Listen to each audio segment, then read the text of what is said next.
Hey guys, thank you so much for joining me on Their Fight Story and Igdalia Speaks. We have a great individual that will be speaking with us in regards to mindset. His name is Coach Jay. Coach Jay, how are you doing today? Good. How are you? Doing great, thank you. How did you get involved into coaching? After graduating from high school, a few years later, I went back to my high school, and the coach that I had was still there.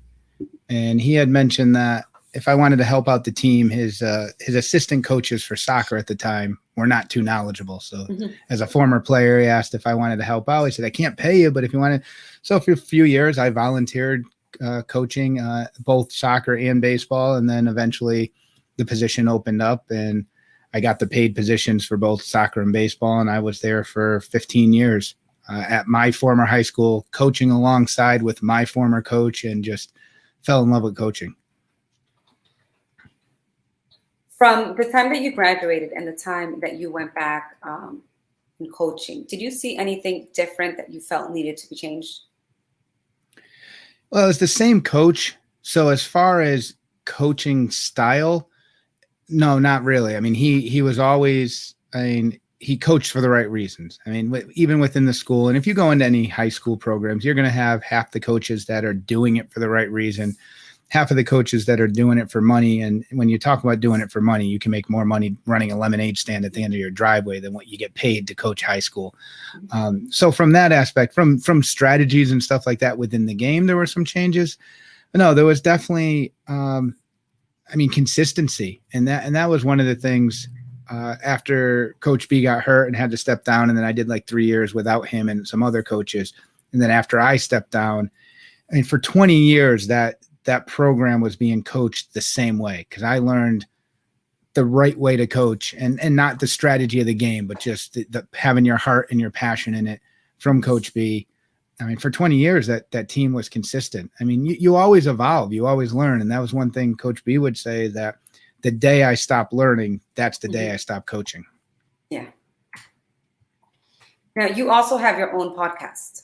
Correct. How did you get into your podcast, and what is the name of it? I've always thought about doing a podcast for coaching, and the way the algorithms work. And for those that are on Instagram or Facebook, you always get the people you may know thing. And I was actually on Snapchat and got a random message from someone that asked if I was from New York, and we just started talking. And I did photography, and I did a photo shoot with someone about 10 years ago. And she happened to meet this person about 5 years ago. So the app basically said, hey, you know this person, you must know each other. And we just started talking, and we both do different forms of coaching. And I said, hey, I'd like to do a podcast. You'd be interested? And we just clicked. And the name of the podcast is the Powershift Mindset. Part of that is taken from the title of her book. And then the mindset aspect is I love coaching mindset, and just having a conversation with my son, whose high school soccer team is not that strong. My favorite part of coaching was the locker room before the match or before the game, where it's David and Goliath, and we're not Goliath, but I need to have my team think we can take the giant down. And that's a big part of coaching. It's not just how to run and how to kick and how to throw and hit. It's the mindset and the mental game that goes with it. Why is mindset so important? Mindset's used for everything. My brother did sales for a while, and the same mindset that I'm going to give my athletes is the same mindset that a salesman is going to go into a boardroom and try to pitch his deal, that you should go into a job interview with. You need to be a positive mindset. And if you're not confident going onto the soccer pitch or with the fighters going into the ring, or a salesman into a boardroom, or getting down on that knee to propose to your significant other, if that mindset, that positive mindset, has to be there every step of life. It's not just for athletes. It's something that can be carried over through any aspect of life. And what inspired you to start that? Like I said, just doing the coaching. I really enjoyed the coaching. As my kids, who are now 16 and 13, when they started playing youth sports, obviously I taught the game of soccer, the game of baseball, the same in terms of here's the rules, here's how you play, but you got to do it different with little kids. And same thing. And one thing is that I would do is never set a kid up for failure. I'd get frustrated when I saw a baseball coach put a left-handed kid on third base. Now, you know what? When you're playing U8, 7 and 8 year old baseball, a lefty's going to pick the ball up. He's going to throw it. And yes, you're going to get kids out because they don't know how to run. They don't run right away. But when the game speeds up, you're not naturally set up. You have to turn your body in an awkward position. So you never see a lefty. So that's something I would never do, just because moving forward, they will never be put in that position when it really counts. Same thing with goalies, the keeper in soccer. I have all the parents ask me, how come your kids get to play goal all the time and my kid can't play and this and that? And I said, well, first off, my kid's been playing keeper. He's the starting keeper as a junior in high school. This is the position he's played. It has nothing to do with your kid giving up 6 goals. It does have to do with if I put your son or daughter in and they give up 6 goals and then they cry in the backseat of your car all the way home, and then next Saturday you don't show up because they think they let the team down, I failed as a coach. And it has nothing to do with the goals, but I can't let the kid not like the sport anymore or think that they stink. I have to set them up to be a positive outcome. I can't set them up for failure. What are some key points to help them stay focused and get the right mindset?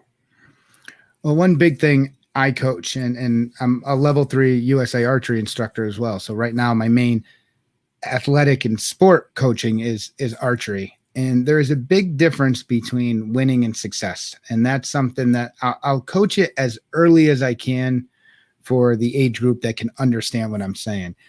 So you can be extremely successful and not win, and you can have an awful day and come up on top.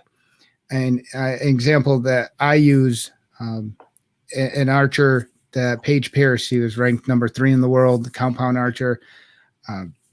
She won USA Archery top scoring shooter for indoor nationals. Then they did the top 8 shoot off. She won that.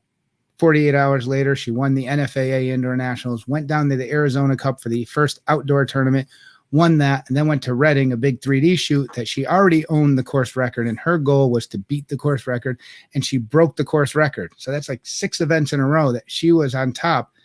Linda Ochoa beat the course record by 1 point better than her. So how can you say you weren't successful? And teaching people that you can be successful, you control your success. You have all the control of how successful you are. Winning is your success related to the guy next to you. So you can't judge whether you won or lost. And again, myself going to NFAA indoor nationals, and one year I shot 2 scores in like the 280s. And then another year I shot the best score of my life, 295 out of 300. I followed it up with a 293, and I finished 5 points off the podium in 4th place. Had I shot those same scores 2 years prior, it would have put me in 2nd place. So that's where your success is based on you. Winning is your success in relation to the other guy. And when you can understand that you don't control winning all the time, it definitely helps you move forward, where you can measure how you're progressing based on you and you alone.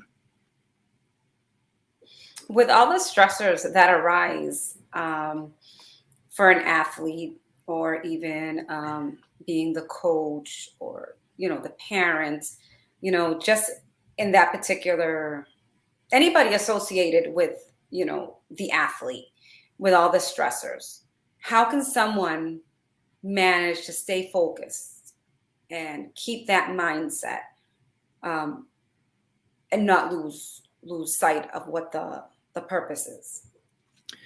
Oh, there's part of it. Now, obviously there's some people that do some type of athletic venture as their source of income. So they're going to trudge through it because they got to pay their bills. But it's one of those things of when it's no longer fun, it might be time to not necessarily step away completely, but take a break. One of the episodes on my podcast that I share the most, it's usually the first one when someone says, "Oh, you have a podcast?" Yeah, here an episode. It's the importance of rest. And rest is extremely important. Physically, you need to rest your body, but you also need to rest mentally and emotionally at times. there can be times like you're mentioning the stressors of competing. It's like I use the music analogy. If you have, I mean, a note, a rest, and a note, and you play a note where that rest is supposed to be, you're going to mess up the song. Well, that's the same thing with your body. If you exercised and then you had a match and then you exercised and then you had a match and then you're starting to feel, tight and exhausted, and you're like, no, I got to still exercise. No, that day rest will be more beneficial to you than going through it. The rest is just as important as the rep or as the actual workout itself. I mean, it's just like when you lift weights, you do your 10 reps, you wait a minute, do your 10 reps, you wait a minute, you don't go straight through. So making sure those rest intervals within a workout are there, and making sure you take a day off. Now there's the mindset of you have to be true to yourself that you're resting and you're not skipping. Because now if you're skipping, that's going to start eating you up inside too. And as long as you're true to yourself that, you know what, I had a tough week, I had a tough night, or whatever the case may be, let me get some rest. It is extremely beneficial mentally, emotionally, and physically. Now that you say that, how can a person use all of this knowledge, not necessarily in an athletic situation? How can they incorporate this in their day-to-day life? Because some people might think, oh, well, he's a motivational coach, or, he's strictly a coach, with these athletes.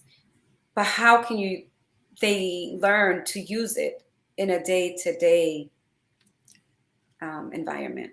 It's the same thing. We all go, especially if you have your kids, if you're working, we'll use the example of the 9 to 5 job. You wake up in the morning, you get the kids ready, they go off on the bus to school, you leave for 9 to 5, they get home from school, or you get home, then you run and you pick them up for practice, then you make dinner, and then you throw a load of laundry in, then you're doing the dishes, and hopefully the kids are helping with the dishes and the laundry and stuff, but you're running around, then you go to bed, and guess what? You do it all again on Tuesday, and then you do it all again on Wednesday. And then the weekend comes, and it's like, now you have 3 loads of laundry to do. It's 75 degrees. It's sunny out. You know what? The laundry can wait till Sunday. I'm going for a hike, or I'm going to go down to the lake and just sit on a chair and read my book.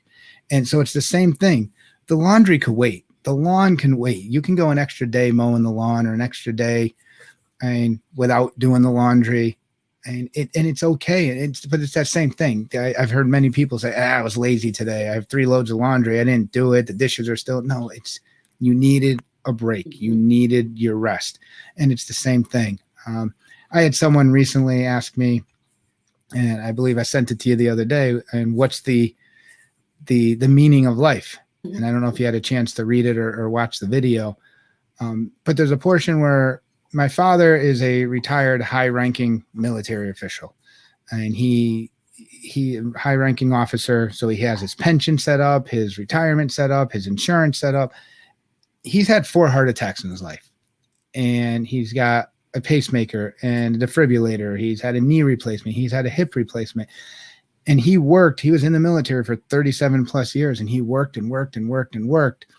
I'm wondering if we could have gone back and we could have said, here, if you sign on the dotted line, we're going to have you retire. 1 grade less, or maybe even 2 grades less, but you're not going to have any heart attacks, and your health is going to be 30% better than it is now. Which one would he take? Would he look at, no, I like the prestige of being high ranking. I like the income that I'm getting from this. It's worth it because I'm still alive and I can still go. Or would he rather say, you know what? That's the trade that I'm willing to take. And it's like, we work so hard. There's times when it's okay to take that break and to, like I said, skip the laundry. Also, get out of your house. If you have your significant other, if you're married, boyfriend, girlfriend, whatever the case may be, make sure you get those date nights in there too, especially when you have kids. Just when anyone that's expecting, start putting like $10 a week into the cookie jar. So when you have kids, and you'd have $500 if you put $10 a week in, or $520. That money is to pay for the babysitter.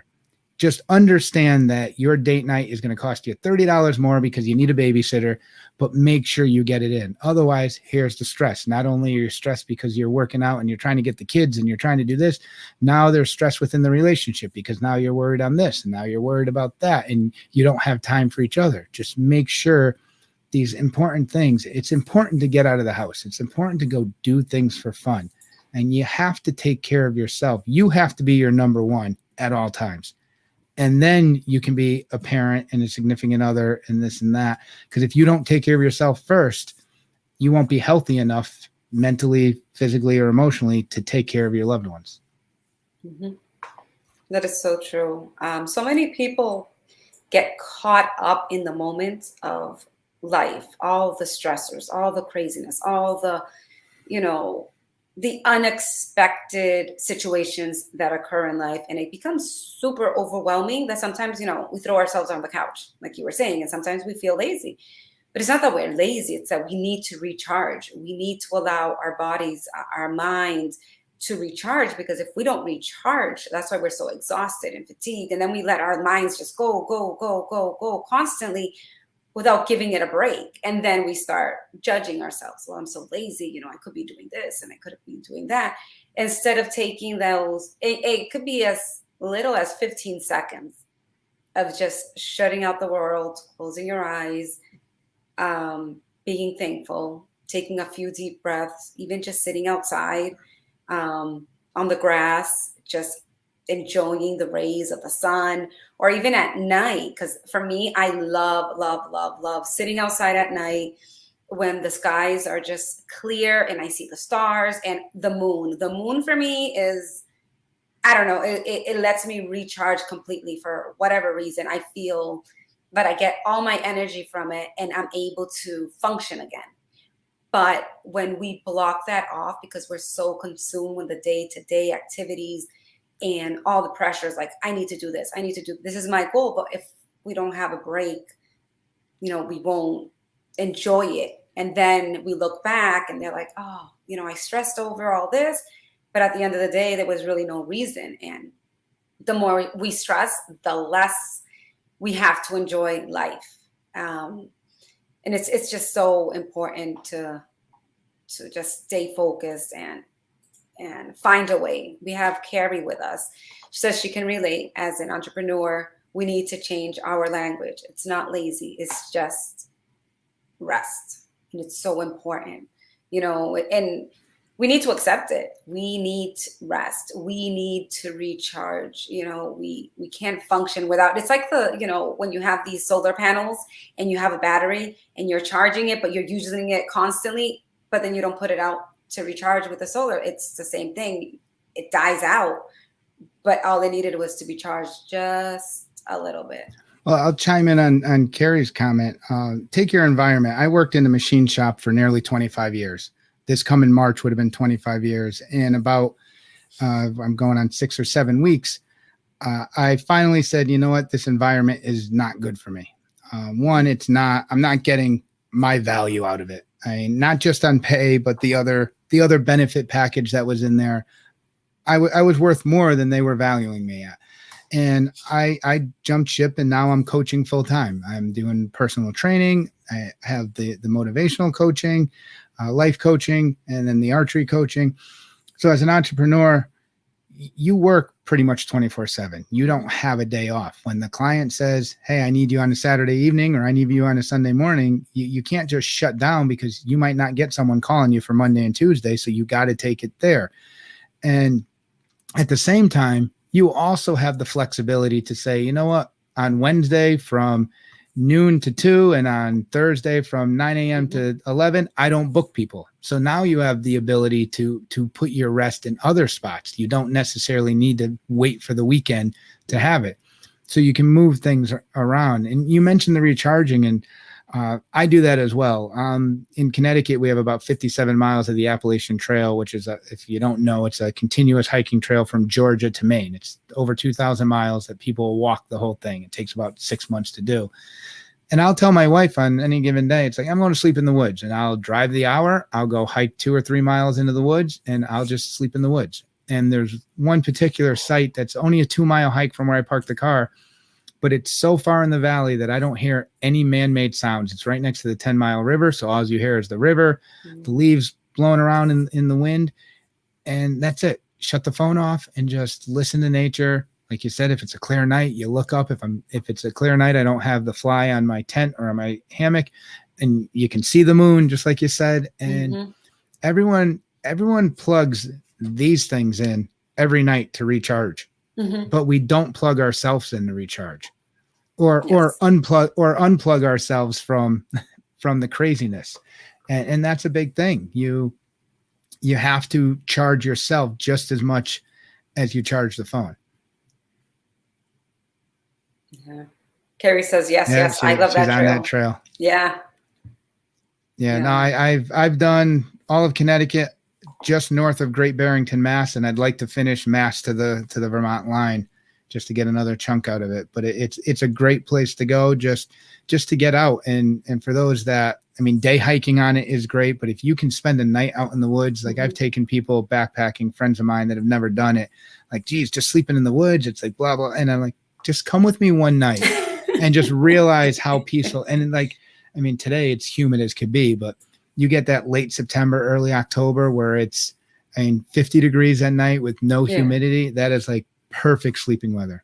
And my father lives in upstate New York and has 140 acres. And the last time I went up there and I was just there for a night, my son literally drove me to the top of the mountain. I hung my hammock in a tree and I slept up in the tree. And then in the morning, my son and my father drove back up and picked me up in the morning. And it's just being outdoors. There's just something you have to recharge yourself. I mean, we're so worried that, like I said, we put gas in our car every week. We charge our phones every day, but you got to do it to yourself as well. Yeah, it's very important. And we live a life where we're always on the go. Our mind never stops. It never stops. And if we don't put a halt on it, if we don't do it and say, you know what, I need to take these 10 seconds, 15 seconds, even in the car, it's, sometimes you can just pull over and just like, all right, I need these 10 seconds. Because it's just go. And if we don't take a break, our mindset is just going to be it's going to be worn out. And our focus is gone. Now we can't see clearly. Now we can't see the most obvious thing is no longer there. It's no longer visible because we don't allow it. And it's just like, the athletes, they have games and, they have practice, but they also have time where they have to rest, whether they're getting a pep talk from their coach or they're watching, their plays. That's still giving them a chance to rest their body. They're feeding their minds because they're watching plays, they're doing this, but they're allowing their body to rest because sometimes we don't allow our body to rest. And if we don't allow our body to rest, anything can happen. Then what really happens, this happens to me when I'm working and I'm doing like the pictures or the interviews or whatever, and I'm go because I want to get all this done. And my body's telling me, you need a break. And I'm like, no. I need to get all this done because, I need to get this out there. The fighters need it. The promoters need it. And then guess what? As soon as I'm done signing off and sending the last thing that I need, guess what? I'm stuck in bed for like a week because I got myself sick because my body was asking me for rest and I would not give it. So it's like, okay, I asked nicely.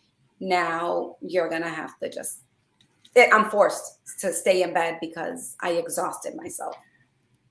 Yeah, I just put at the gym where I'm working now, I've been putting quotes up and I want to see if I took a picture of it.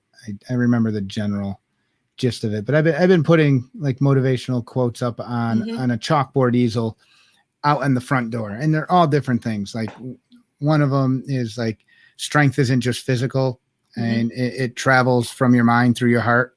And that one like caught someone's attention and he commented on like, geez, this one really hit me. And then when I put on the easel going into the room where we have the group classes on the back side. So when you're in there is you have to give 100% to your health and fitness. And if you can't do that, don't worry about it.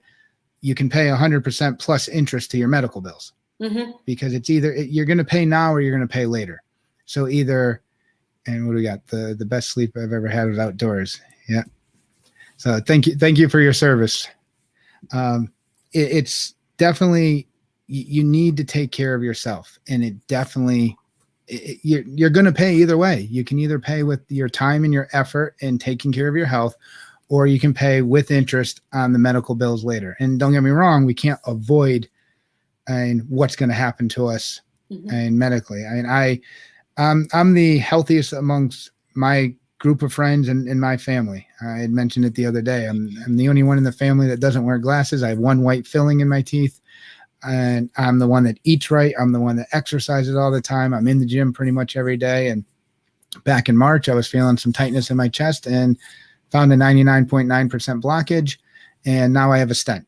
Well, I can't escape family history. My father's had 4 heart attacks. My mother had 1, uncle on my father's side, cousin on my mother's side, and both my grandfathers had multiple. So no matter what you do, unfortunately, family history will catch you. And when we talk mindset, at first it was like, why did this happen to me? I'm doing everything right. I'm doing everything right. I'm eating right. I'm exercising, this and that. Had the procedure done on Friday. By Tuesday or Wednesday of the next week, why did this happen to me now? Because I did everything right. Because I'm exercising, because I'm eating right. It happened to me at 45 years old instead of 40 years old. Or it happened at 45 years old with no damage as opposed to having a heart attack. Because I did everything right. You have to set your base. You have to set that foundation. And by taking care of yourself, my foundation was strong enough that I didn't have any damage from this. Where the person that sits on the couch and Netflix and chills all the time, they're gonna get hit hard with more damage than just that. You're gonna pay one way or the other, and preferably not the medical bills, because that's no fun. It's definitely not fun. One of the things that I always say, and it gets me through all the time, is that I need to stay focused. I need to stay calm, and I need to find my why. Because if I don't do that, I feel like everything just gets chaotic. I can't think straight. I can't process things. But staying calm allows me to recharge myself just a little, so I can refocus and find the real purpose of every situation. Like on Sunday, my mom and I, we went out. We were going to visit my aunt in New Jersey, and instead, one of our tires blew on the car, and we had to pull over. But I was cool because I was like, oh, okay, I got this. That happened before in another car, and I was with my friend, and he showed me how I needed to take the tire off and everything. So I'm like not excited that it happened, but I was excited that I wasn't stressed, that I wasn't being negative, that I wasn't like angry or anything. I was like, all right, it's another thing. I can figure it out. I went on YouTube. I was trying to just find a way, because if I'm stressed and I'm being negative and I'm being mean, and forget it. It would have been the most miserable time. It was super hot. Everybody was sweating, but I changed my outlook. I was positive the whole time. I found my way. And that's what we have to do, because if not, you can take a certain situation that could be deadly and make it just a little bit better, where you can find a way. Because if you're calm, you can find your solution. When you're all over the place, the solution will be right in front of you, and you will not find it, because your mind is all over the place. Like ping pong, is just going from one side to the other to the other, and it's just like the answer is right there. So we need to find a way. We need to stay calm, focused, so we can find our way, find our way, find our why, and be able to execute what we need in life. And this goes with everything that we do in life. If we stay calm and we stay focused and we find our why, we're good. Well, you mentioned refreshing, and if you're, obviously we talk about the big refresh where you take a full day off, or like me, I'll go spend multiple days in the woods just to refresh. But you look at, and for the people with the desk jobs now, they have those sit and stand desk where your computer's at desk level, you sit in the chair, but then you can lift it up so you can now stand, just to move the body so you're not stuck in that same position. And there was one shop in the industrial park where I worked where every day you would see the entire shop. There was like 15 or 20 people would be walking up the street. So this shop was smart enough. The ownership and the management of this shop was smart enough to know, you know what? We're giving our employees recess, basically. They're going to go out. They're going to go do a walk. I mean, it's been said that I've read it many times that companies that pay for gym memberships, obviously they need to be used.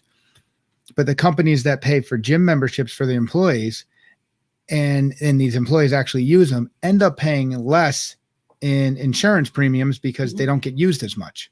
And it's one of those things. If you go to the gym on a regular basis and you exercise, you're going to have less sick days. There's less sick days at the shop, so they don't lose production. You have less bills because you've made yourself healthier, so you less visits to the doctor, and it all around helps everyone. And the companies that have realized this, that if you take care of your employees and you give them those little bit of breaks. I mean, I worked in a shop where we had a morning break, a lunch, and an afternoon break. Eventually, they took away the afternoon break.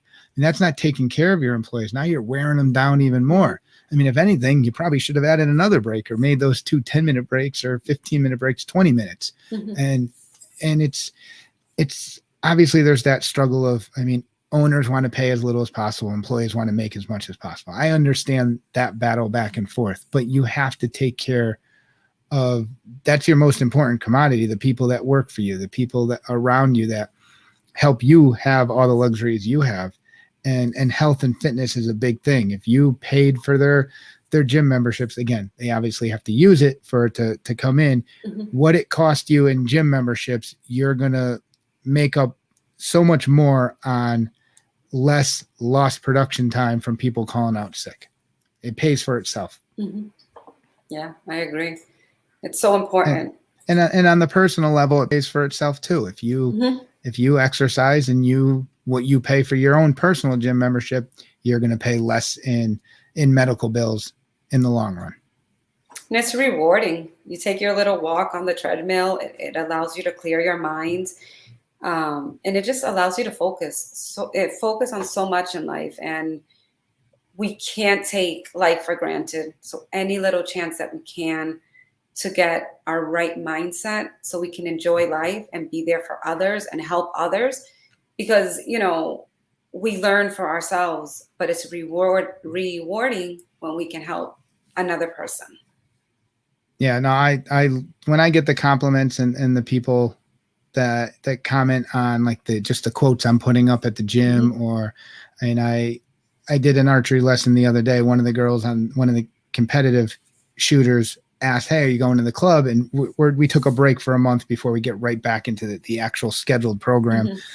And with my competitive shooters, it's never a break. They know they can call me anytime. I'll meet them at the club. So we had my 2 kids and 2 of the girls on the team. And then when I get a text from the father saying, "Hey, thanks what you did. Thanks for meeting her," this and that. And her mother's shooting now, so I'm helping her.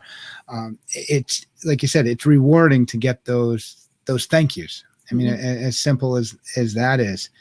And I mean, going back to just the investing, like I said, good health is an investment, and it really is. And when you mentioned taking life for granted, I mean, I've seen it. I remember, I was 19 years old, and when my father had his first heart attack, and he had triple bypass. I mean, I remember going and seeing him still knocked out with the tube down his throat. Hours after, they split his chest open. My mother, like I said, had 1 heart attack. She's had a kidney transplant. I think about it. I worked in a machine shop that made fasteners. So you'd have this big metal pan of screws that could weigh, they were supposed to keep them under 30 pounds, but half the time they'd be up to 40 pounds. And I remember going into work on that Tuesday and thinking to myself, something doesn't feel right. I need to leave. And at a 99.9% blockage, there's in the back of my mind, I think to myself that, I could have said, let me dump 1 more pan into the machine and pick that pan up. And that could have been just enough stress that they could have found me on the ground behind the machine. Yeah. How close was I really to that? I just went for a hike. Bear Mountain is the highest peak in Connecticut. It's a 6.5 mile hike. I just went with a friend and my son and someone from the gym. And I did the hike fine. Knees felt fine. Cardio wise, I felt fine. And last year I did 10 miles from Great Barrington, Mass north. And it kicked me in the rear. I mean, my knees were shot. I remember it being hard on some of the climbs. Now, obviously, I had a heart condition I wasn't aware of. Mm-hmm. I mean, what would have happened if I dropped in the trail when technically the Appalachian Trail was closed because of COVID? I mean, Mm-hmm. I might not have been found for a month. I mean, other than my wife had a general idea of where I was going, but I mean, it would have taken her 3 days to walk to where I was. I mean, it's just when you think about how frail and precious it is, and you never know. Mm-hmm. I mean, you got to take care of yourself. Yes, we have to take care of ourselves. We need to know what our limits are in life, physically, emotionally, mentally, because it's not worth it. Like at the end of the day, if we don't do it correctly, it's not going to be worth it. We're going to lose out, and everything we've worked so hard for is going to be for nothing. So, I mean, and it's as simple as just taking 10 seconds, 15 seconds of allowing our minds, allowing ourselves to recharge and understand. Because when we take those 10 seconds, 20 seconds, and we're meditating and we're relaxing, we start listening to our body. We start hearing what our body is telling us. Like we'll start feeling, oh, there's a pain here, or there's a pain there. Or when we release and, we exhale, inhale and exhale, we feel that. Like we literally, not only are we feeling, our breath coming in and out, but we're exhaling all of the negativity that is in our body that we need to let go, and it's kind of like a way of, many people will complain and there's some people who will vent. So our body is venting, it's letting it out so it doesn't cause any more damage to ourselves, and allows us to keep growing and being stronger mentally, emotionally, and physically. Well, you mentioned, just different ways of measuring things. Mm-hmm. Measuring progress, measuring success. And I'm going to take someone that comes to the gym and says, I want to lose weight. I mean, that's always the thing. Oh, I want to lose weight. I want to look better. All right. So everyone looks at the scale. Now, I use my wife as an example on my podcast all the time, so she's heard me say this. So it took me forever to get her to finally come down. I have a home gym. I finally got her to work out, and she did a 12-week program. In the beginning of the program, she could not do 5 decline sit-ups. So when you sit on a sit-up bench where the bench is angled down, she couldn't do 5 decline sit-ups. By the end of the program, she did 5 sets of 20. Mm-hmm. She was kind of frustrated that the needle on the scale didn't move, or it didn't move enough for her. No, that's how everyone measures health and fitness. Geez, I didn't lose weight. I didn't lose weight. Well, her clothes were fitting better. They were looser. Mm-hmm. She had more energy. She was sleeping better. She was obviously stronger. I mean, just the sit-ups is one example. We can go into all the other, how much more weight she was moving by the end. There's different ways of measuring progress. Now, back in high school, I ran a 5:35 mile. I don't know how I did it because I've gotten at a treadmill at that speed. I don't know how I did it back then. But a few years ago when I was running, and I'm probably going back about 10 years ago, where running was my main way of exercising, I was averaging sub 8, probably that 7:45. If you put a bib on me and I was running like an actual 5K, you always cut 15 seconds off your time when you put that bib on you. It just has magic powers. It's just the adrenaline of being in an actual event. So I'm running a 5:35 mile. Come back to now, I had the stent put in. I was at like 9.5. And I mean, that was kind of frustrating. I did do one run where I was at 8.5. Well, my goal now is no longer to run 8.5-minute miles. My goal is to keep my heart rate under 150. So it was one day I went out and I said, you know what? I'm going to go run a 10K. I'm going to go run 6.2 miles. So instead of putting an Iron Maiden radio on or the Rocky IV soundtrack that I normally listen to, and you can laugh at me all you want. When Rocky's running up the snow-covered mountains in Russia, you can't help but push it. And so I went and put Al Di Meola on. He's a jazz guitar player. Nice. It'd be the music that if you were sitting watching the moon, that's the music you'd want to listen to. Nice, soft music. It was a nice, cool, sunny day. And I'm just nice, soft jazz guitar, looking at the trees, looking at the clouds at a 10.5-minute pace. So even and a minute slower than what drove me nuts at 9.5. I went a minute slower, but I ran 6 miles with no problem. I kept my heart rate under 150. So I doubled my distance. I kept my heart rate below 150. So those are how I measure my runs now. I don't measure it as, okay, I did it in a 7.5 minute mile. There's different ways to measure your success and your progress. And don't look at that needle on the scale. There's better ways of wondering if you're getting healthy or not. There's different ways of measuring your progress. Yeah. There's, when I first started training, I wasn't good at it at all, but I was happy. Like I was that person you don't want to be around at the gym who's always happy. Like, oh, you're like, wow, you're so happy. Like no reason to be happy. Well, that's me. So I would go, and I wasn't great at doing push-ups, but it didn't matter. Like I did 1 push-up and I was excited. I couldn't do the 20, but I was excited because I did 1 push-up. And by week 2, I was doing 5 or 10 push-ups. So I'm like, okay, I got this. So I didn't measure myself compared to everybody else because, you have all these fighters, you have all these athletes. Like seriously, I'm not them. They keep reaching their limits, and I will create mine, and I will be breaking my own record because that's what it is. It's not about anybody else. It's what I can do and how it's best for me. And when I do it, that's how I encourage other people. And it's just like, well, that's okay. Because if this is the best thing you can do, then you did awesome. Now let's work on it for next time. Let's see. Eventually you will get there, and, you will reach the goal that you always wanted, but it's a process. Yeah, no, I saw that on the list, the perspective. Yeah, perspective is big, and knowing that you're making progress, it's huge. And you can't always, like I said, that needle on the scale drives people nuts. Just hide the scale.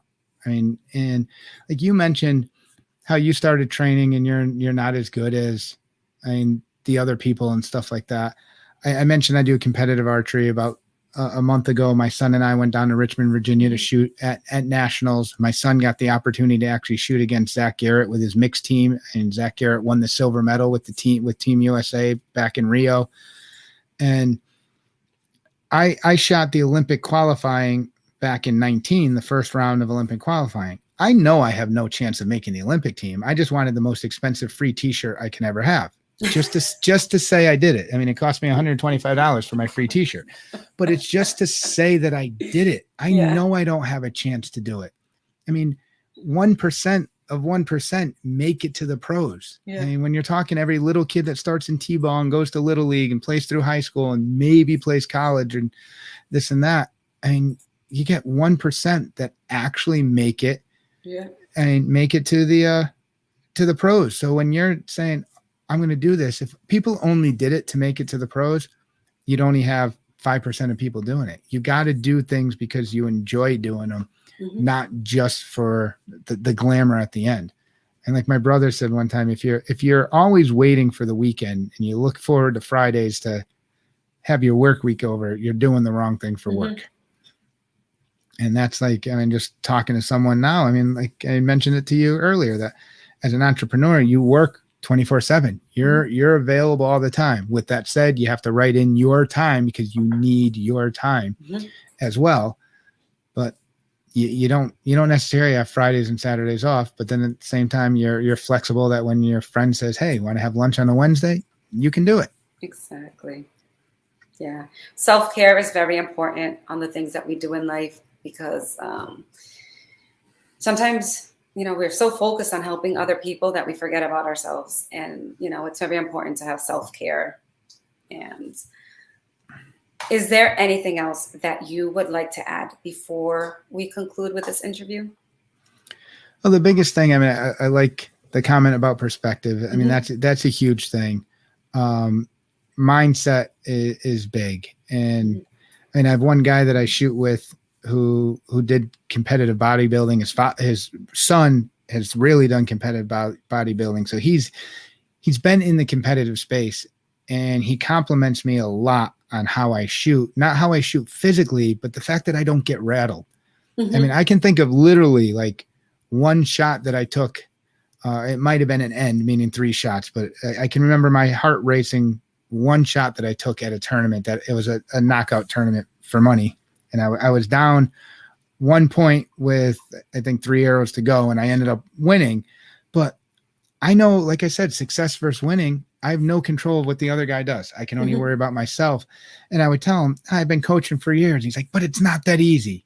I mean, so learning the mindset aspect of it is something that takes practice. Yes. And like people ask, like, well, what form are you shooting? It's a hybrid. Okay. So now I can go and coach someone, you can go and coach someone, and someone else can go and coach that same person. And using archery, for example, you might like what Coach Bill says about your feet. You might like what Coach Roxanne says about your bow arm, and you like what I say about your release. So your program is a hybrid. There's no cookie cutter, one size fits all. So don't look at the guy next to you when you're in the gym and you're saying, hey, I'm not as good at that. You know what? They can lift their 300 or 400 pound squats. If you're doing 95 pounds, that's what you need to do. Don't worry about what they're doing. And same thing, there's different ways, and using a weight training analogy, there's different ways to add resistance to what you're doing. Obviously, pick up heavier weight. The other way is just do a little more at the weight you're at. The other way is slowing down the reps. Either way, it's going to add the resistance. And that's the same thing with anything. There's different ways of changing what you're doing. And I'm going for the run. I need to change things up. I'm going to run it slower. And I need to do, and we need to do the laundry. You know what? Instead of trying to cram 7 loads into today, I'm just going to do 1 load a day, and eventually it'll get done. Yes, it means that on day 8, which is technically day 1, we're starting all over again. But you know what? Now it's not stressing you out. You're not trying to cram, 3 loads in, and now you're up till 11 o'clock at night, and now you're tired in the morning, and that snowball effect. And little adjustments. I drew one quote on there where it was 2 ladders, and one had a bunch of little steps and one had big steps. Now they both get you to the top, but is it easier to take little bites or take those big giant bites and try to get to the top? And many different things. And another thing, whether it be me, whether it be you or any other coach out there, everyone can use a coach. Yes. And you take pro athletes, they're the top 1% of 1% in the world, and they have a coach with them every step of the way. They're already the best in the world to make it to the pros, yet they have coaches by their sides all the time. Why don't you have a coach by your side? Whether it's for that hobby, whether it's for mindset, whether it's just the life coach, and how can I convince myself that I'm resting and I'm not skipping? And coaches and can definitely help, and find a coach that fits you. And the person that's necessarily rated by Yelp or by Google as the best coach in the area might not be the right one for you. So talk to a couple of coaches, find someone that can help you with your plan. And a coach that knows everything is not the right coach. The coach that can admit that, hold on, let me check into that. Can I tell you right now, Google knows a lot more than me. And you can find any answer to your question on Google, but the right coach will connect with you and help you apply it to what you need to do. Yeah, and that's important. It's the connection. You need that connection. You need somebody that can relate to you, hear you, and understand you. Because Google can hear you. Google can do all this stuff, but can't really understand you as the individual. And we're all different. So it's very important that we reach out, we connect, and just keep finding that right fit. Yeah, very true. Awesome. Thank you so much for your time. I really appreciate it. And yeah, no problem. I loved the conversation, and it felt good to be on this side of the interview. And I have fun with running my podcast, and I have my co-host Shruti, who's been amazing, who does the podcast with me. To be on this side though is definitely a nice change. Thank you so much for your time. I really, really appreciate it. And no problem. Thank you. Thank you. Bye-bye.